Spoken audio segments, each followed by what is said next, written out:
Hola, ¿qué tal? Bienvenidos a todos, bienvenidos a este espacio virtual de la materia Sociología de la Educación. Hoy vamos a empezar con la primera clase desarrollada de la materia y a la hora de trabajar sobre la sociología no podemos dejar de lado dos autores, ¿sí?, que son fundamentales a la hora de poder estudiarla, de poder analizarla y tener un enfoque propiamente sociológico. Estoy hablando de Charles Wright Mills con la imaginación sociológica y después con la construcción social de la realidad de Berger y Luhmann. Vamos a empezar a trabajar con el primero de ellos, ¿sí?, de Wright Mills. Bueno, vamos a empezar con Charles Wright Mills.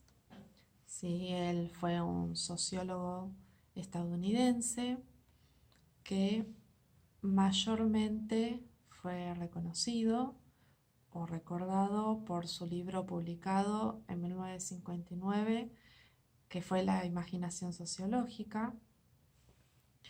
Él en el capítulo 1, que aborda la promesa, que es el texto que nosotros vamos a desarrollar ahora, él plantea la dificultad que hay entre el hombre común para percibir la diferencia entre lo público y lo privado.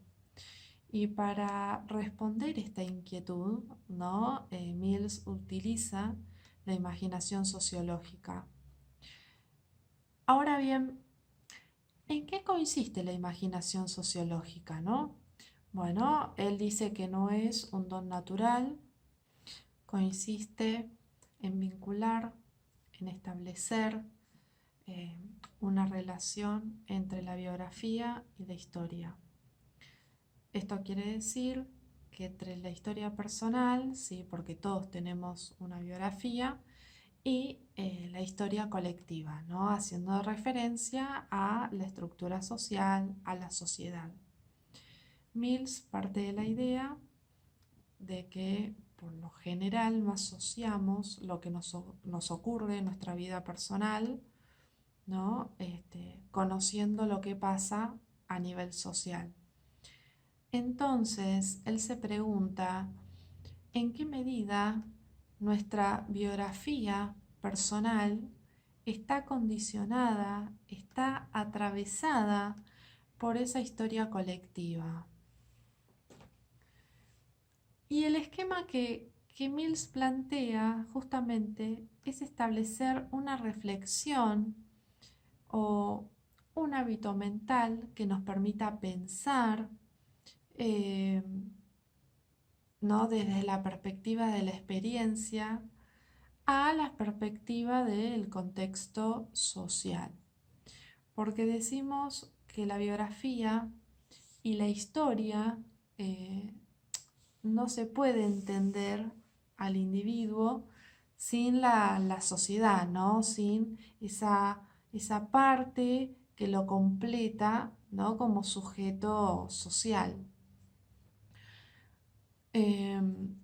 Se trata más que nada de una vinculación, ¿no?, de las experiencias personales, de las experiencias individuales del individuo y al contexto social en el que se desarrollan esas experiencias.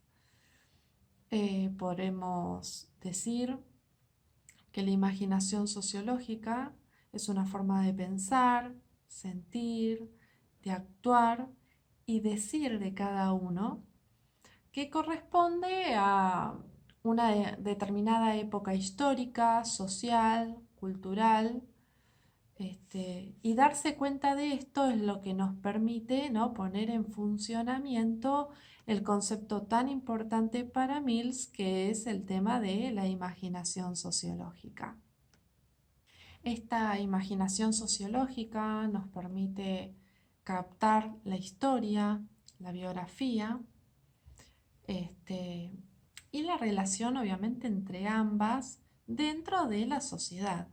Esa es la tarea y la promesa que tiene Mills, ¿no? Que plantea en el capítulo que estamos trabajando. Otro aspecto importante dentro de la imaginación sociológica es la distinción de lo que Mills denomina inquietudes personales y problemas públicos, ¿sí? Dentro de la estructura social, sosteniendo que las inquietudes, ¿sí? Corresponden a un ámbito privado, ¿sí? Propio, personal del individuo, y las experiencias personales, obviamente, mientras que los problemas públicos, ¿sí? Son problemas netamente sociales, ¿sí? Propios de la estructura social que trascienden, ¿sí? El entorno privado del sujeto.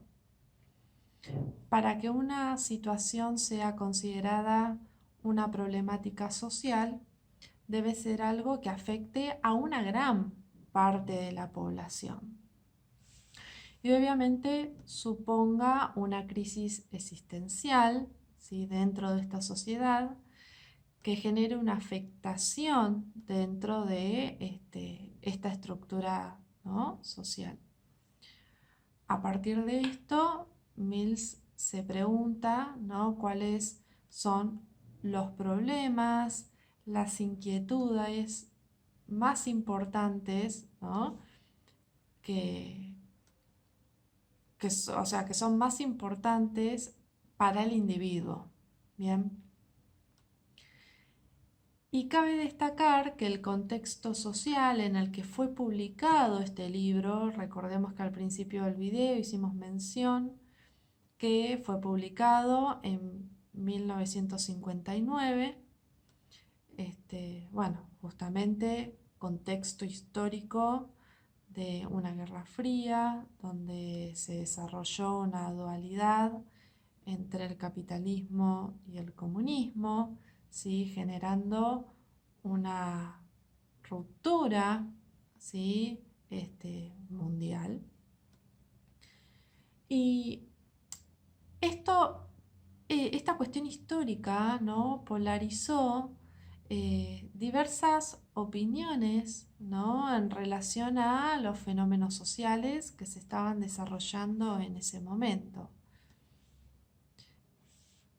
Aunque el autor aclara que la población no siempre percibe la amenaza de determinados valores, ¿no? Si bien Mills plantea preocupaciones propias, justamente de la época en la cual él vivió y se desarrolló, ¿no? El análisis de la indiferencia y de este malestar se mantienen vigentes inclusive en la actualidad. Bien. Bueno, esto lo podemos ver, ¿no? Cuando en Argentina se desarrolló, ¿no? O mejor dicho, se estableció la ley de educación sexual integral, donde, bueno, había una parte de la población que estaba a favor de la reforma, partiendo de la idea de que, bueno, esta ley era un derecho, ¿no? Y por lo tanto debía ser impartida en todas las instituciones educativas, sin la necesidad de la autorización de los padres, ¿sí? Previamente. Y por otro lado, bueno, teníamos una parte de la población, otra parte, que obviamente estaban en contra, que sostenían de que estaban violando la patria potestad al establecer que no se requiera la autorización de la familia para, no, obviamente, enseñar la educación sexual en las escuelas, argumentando que la ESI era una forma de adoctrinamiento, ya que como reforma debía estar en todas las instituciones educativas del país y se daba obviamente de forma transversal en todas las asignaturas. Bueno, un ejemplo clásico, el típico desempleado, bien, el hombre que no encuentra trabajo y cree que se debe a su falta de capacidad, de empuje, que en algunos casos, bueno, puede pasar, pero también puede ser por una tasa de desempleo elevado. Entonces, podemos decir que la imaginación sociológica es un hábito, ¿sí?, mental que tiende a romper con esa separación entre lo individual y lo colectivo, ¿no? Y que permite desarrollar, que permite pensarnos en escenarios más diversos, más amplios. Podríamos decir, bueno, inclusive Mills plantea, bueno, ¿para qué nos puede servir la imaginación sociológica? En ese contexto social, histórico, cultural, e inclusive lo podemos trasladar, ¿no?, a nuestro contexto de hoy. Bueno, ¿para qué nos puede servir la imaginación sociológica desde la mirada de Mills? Bueno, justamente podemos decir que cada individuo les sirve utilizar la imaginación sociológica para poder entender, para poder comprender cuáles son sus posibilidades, ¿bien? Cuáles son sus capacidades, cuáles son sus límites, en tanto que lo relacione siempre y que lo entienda por sobre todo siempre con el contexto social, ¿no? Poniendo en escena el contexto histórico, el contexto cultural en el que se desarrolla, ¿no? No se puede pensar al individuo escindido de ese contexto en el que, bueno, se desarrolla como sujeto social. Justamente porque, bueno, sería un recorte de la realidad y no podría entenderse a sí mismo.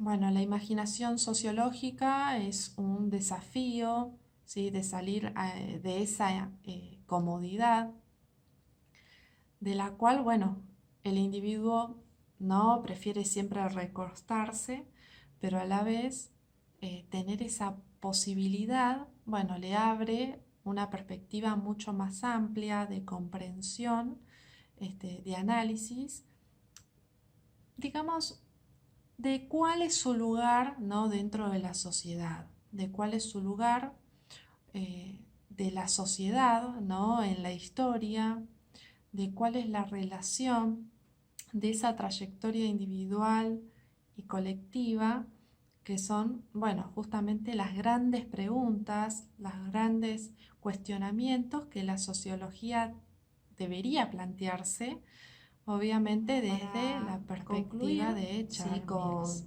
Este teórico, de este sociólogo Wright Mills, podríamos hacernos una pregunta haciendo alusión a, bueno, ¿cómo desnaturalizamos lo social?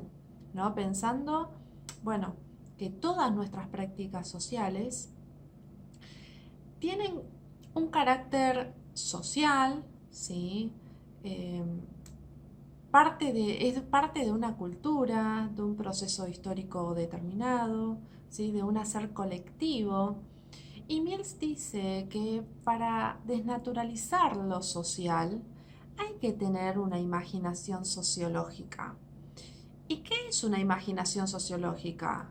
Bueno, justamente es darnos cuenta que nuestras prácticas cotidianas, que nuestra individualidad no es algo particular, ¿no?, sino que pertenece a un mundo social, a fuerzas colectivas, fuerzas sociales, que estas fuerzas son el resultado de un proceso histórico que hay que rodear nuestras prácticas de, bueno, justamente de una historicidad. Nuestro ser individual no lo podemos justificar por nuestra propia voluntad, sino que, bueno, debemos darnos cuenta que detrás de ese ser individual hay toda una construcción social, cultural, y que es el resultado de un proceso histórico que es el que le dio lugar. Bueno, en esta segunda parte abordaremos los autores mencionados anteriormente, Berger y Luhmann, con la construcción social de la realidad. Para responder a la pregunta cómo es que el individuo ingresa a la sociedad, partiendo de la idea que sostiene Berger y Luhmann de que todo ser humano nace con la tendencia a ser socializado, con la tendencia, con la predisposición a ser socializado, pero no nace socializado, podríamos decir que nace de alguna manera pura biología, puro instinto, ¿sí? Y es socializado por otros. Es transformado, ¿sí? Por un proceso de socialización, por medio de una interacción, ¿sí? Por medio de un contacto con otros. Ahora, esos otros también previamente fueron socializados. De ahí viene la idea de que Berger y Luhmann sostienen que la sociedad es una realidad objetiva y es una realidad subjetiva. Objetiva eh, hace referencia a que está por fuera de los individuos, ¿sí? Claro que esta realidad también está construido por otros individuos, por eso también podríamos decir que es una realidad subjetiva. Esta realidad subjetiva justamente se denomina así porque se internalizan los sujetos, ¿sí? Es decir, que la realidad es internalizada por sujetos dentro de un proceso de socialización, ¿no? En este proceso de socialización, en este proceso de incorporación del individuo a la sociedad, ¿no? Cuando este individuo nace y empieza a ser socializado con otros sujetos sociales, se empieza a internalizar, ¿sí? A ser parte suya ese otro que está afuera, ese objeto que está afuera, que es la sociedad, pero que a la vez es una construcción de los sujetos, que no tiene una existencia en sí mismo más allá de la propia existencia de los sujetos que la integran. El mundo social es producto de la actividad de los seres humanos. Eh, el mundo social, ¿sí? Es una creación humana y es por eso que hay un proceso de externalización, como lo llaman Berger y Luhmann. Pero este proceso de externalización, de crear un mundo, es también, o mejor dicho, está acompañado por un proceso de objetivación. Es decir, crear un mundo que a la vez se vuelve objetivo, que a la vez se vuelve separado de los sujetos que participan de la creación de ese mundo. El mundo social es producto de la actividad de los seres humanos. El mundo social es una creación humana y es por eso que hay un proceso de externalización, ¿sí? Como lo llama Berger y Luhmann. Pero este proceso de externalización, de crear el mundo, está acompañado por un proceso de objetivación. Es decir, crear un mundo que a la vez se vuelve objetivo, que se vuelve separado, ¿sí? De los sujetos que participan en la creación de ese mundo. Luego, en el tercer momento, después del proceso de internalización y de objetivación, está la internalización. La internalización es cuando el sujeto que nace dentro de una sociedad empieza a incorporar esa sociedad, el vínculo fundamental de esa socialización, el instrumento fundamental de esa socialización es el lenguaje, ¿sí? El lenguaje es el factor determinante. La socialización es precisamente cuando el individuo entra a la esfera social y a la vez podríamos decir que lo social entra en él. Va conformando su conciencia. La socialización, según estos autores, se divide en dos aspectos. La socialización, por un momento, primaria y después, por otro momento, una socialización secundaria. A medida que se desarrolla la socialización primaria, se va incorporando diferentes roles y el sujeto va incorporando distintos roles, distingue el rol de la madre, el padre, el abuelo, la tía, ¿sí? Los vecinos, los amigos. Bien, cuando tiene internalizado este esquema básico, ¿sí? Que le permite salir a la sociedad, es cuando termina, ¿sí? Culmina la socialización primaria y comienza la socialización secundaria, que es la introducción del sujeto, ¿sí? En sectores parciales o institucionales de la sociedad. Por ejemplo, cuando el niño sale del ámbito familiar y empieza a ir a la escuela, ¿sí? O a un club. Bueno, la socialización secundaria en realidad es un proceso que no termina nunca, ¿sí? Porque en el transcurso de su vida los sujetos van a estar muy frecuentemente ingresando nuevos aspectos parciales o institucionales de la realidad social, ¿no? Cuando, por ejemplo, entramos a la universidad, cuando entramos al trabajo, cuando empezamos a desarrollar alguna nueva actividad, cada vez que vamos atravesando cada una de estas etapas, estamos haciendo un proceso de socialización secundaria. Estamos incorporando, ¿sí? Nuevos códigos, nuevas prácticas, ¿sí? De esas esferas parcial o institucionalizada de esa nueva realidad. Por lo tanto, podemos retomar esa pregunta que habíamos hecho al principio: ¿cómo es que el individuo entra en la sociedad? Bueno, ingresa por medio del proceso de socialización. Es por medio del cual puede internalizar la sociedad, las normas, los valores, el lenguaje, ¿sí? En dos etapas. La etapa de la socialización primaria y una etapa de socialización secundaria, que tiene que ver obviamente con el ámbito institucional. Cuando hablamos de institucional, no estamos hablando de algo público, sino que la sociedad misma, ¿sí? Es una institución. Berger y Luhmann definen al ámbito institucional como una realidad humana objetiva, como una realidad humana que se autonomiza con respecto a aquellos humanos que la llevan a cabo y la concretizan. Básicamente la sociedad es eso, ¿no? Recordemos entonces que hay tres momentos, ¿sí? Tres instancias.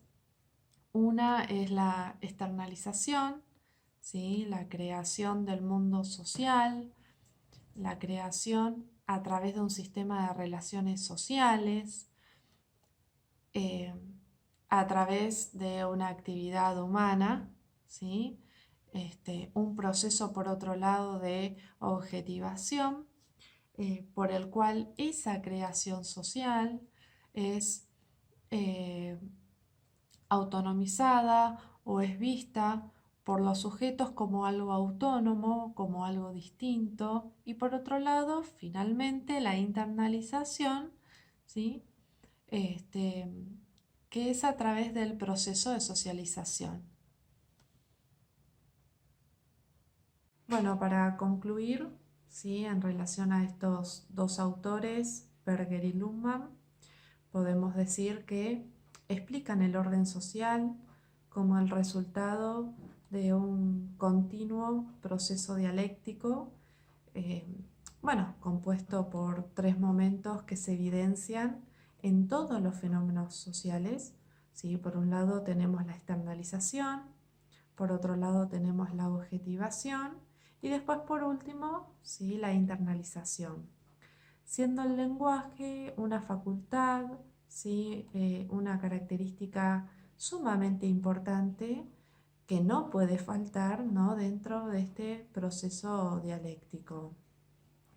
El mundo social, como dijimos, ¿sí? Es un mundo objetivo, cuando la externalización de la actividad de los individuos continúa en las actividades, ¿sí? Habitualizadas y practicadas, tipificadas, ¿no? Esto que tiene que ver con las rutinas, eh, hasta llegar, ¿no? Hasta la institucionalización de las mismas. Es decir, que el proceso por el cual los productos externalizados de los individuos adquieren, ¿no? Una objetividad que se denomina objetivación. El mundo institucional es una actividad humana, objetiva, así como lo es cada institución dentro de la estructura social. Una vez objetivado, este mundo social se presenta a la conciencia como algo ajeno al hombre, aunque haya sido producto del mismo. En tercer lugar, pero en realidad es algo simultáneo a la externalización, a la objetivación, que tiene que ver con la internalización. Como dijimos antes, los individuos se exteriorizan en actividades por medio de ciertos procesos y esa externalización, ¿sí? Se internaliza y el mundo institucional se percibe como una realidad objetiva disponible para esta internalización. Bueno, siendo esa internalización la que constituye, por un lado, la comprensión de sus propios semejantes y por el otro, bueno, como punto de partida para la aprehensión, ¿no? Del mundo en cuanto a la realidad significativa y social por medio del lenguaje. El sujeto se identifica, ¿no? Y se reconoce como parte de esta sociedad, de esta estructura social.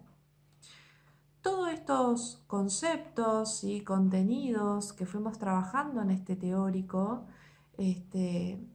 se desarrolla dentro de un proceso de socialización, ¿sí? Nosotros cuando abordamos el proceso de socialización hicimos mención de que se desarrolla dentro de dos instancias, ¿sí? Por un lado, la socialización primaria, siendo el eje fundamental, ¿sí? La columna vertebral de este sujeto para su socialización. Y por otra parte, trabajamos la socialización secundaria, siendo que, bueno, la socialización secundaria, ¿sí? Es la que induce, ¿sí? A un sujeto ya socializado a sectores nuevos del mundo objetivo. Bueno, espero que les haya servido este teórico trabajado desde la mirada de dos autores puramente sociológicos, abordando una construcción social, y nos vemos la próxima.